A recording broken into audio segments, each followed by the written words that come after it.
ৰাতিপুৱা সাৰ পাই এইটো দেখিলে দিনটো বৰবাদ হ'ব জানিবা কি এই বস্তু গাখীৰ উতলি পৰিছে নেকি সাৱধান এয়া এক ভয়ংকৰ সংকেত এই চিনবোৰ দেখিলেই বুজিব যে আপোনাৰ পাকঘৰত দৰিদ্ৰতাই বাস কৰিছে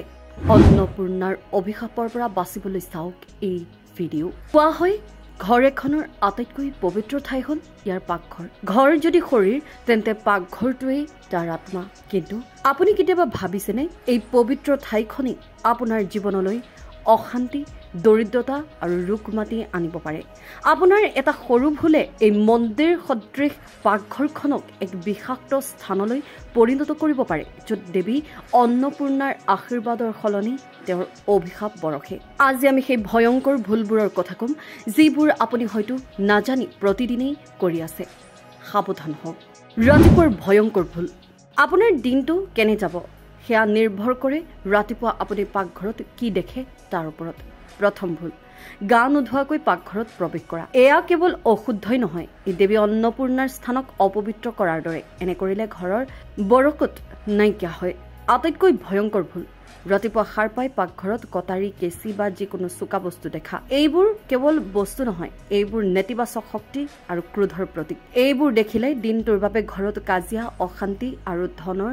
নাশ নিশ্চিত হৈ পৰে আপোনাৰ পাকঘৰেও দি আছে নেকি এই ভয়ংকৰ সংকেত যদি আপোনাৰ পাকঘৰত এই ঘটনাবোৰ বাৰে বাৰে হৈ আছে তেন্তে সাৱধান এয়া কোনো সাধাৰণ ঘটনা নহয় এয়া এক ভয়ংকৰ বাস্তু দোষৰ সংকেত বাৰে বাৰে গাখীৰ উতলি পৰিছে এয়া চন্দ্ৰ গ্ৰহৰ দুৰ্বলতাৰ সংকেত যিয়ে ঘৰত মানসিক অশান্তি আৰু ধনৰ অভাৱ আনে খাদ্যত নিমখ বেছি হৈছে সাৱধান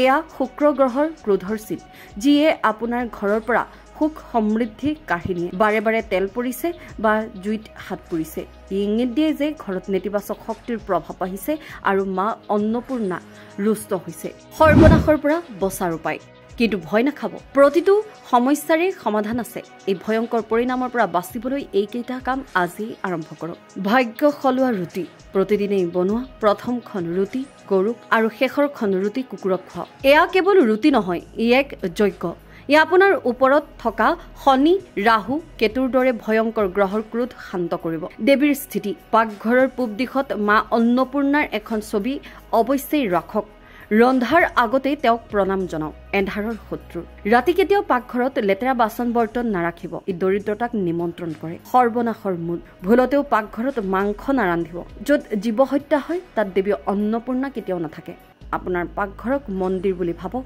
নৰক নহয় এই সৰু সৰু কথাবোৰ মনত ৰাখিলে আপোনাৰ ঘৰত কেতিয়াও সুখ শান্তি আৰু সমৃদ্ধিৰ অভাৱ নহয় যদি এই গুৰুত্বপূৰ্ণ তথ্যখিনি আপোনাৰ জীৱনত সহায়ক হ'ব বুলি ভাবে তেন্তে ভিডিঅ'টো লাইক কৰক আৰু আপোনাৰ আপোনজনকো এই ভয়ংকৰ ভুলৰ পৰা বাচিবলৈ শ্বেয়াৰ কৰক কমেণ্টত ভক্তিভাৱে লিখক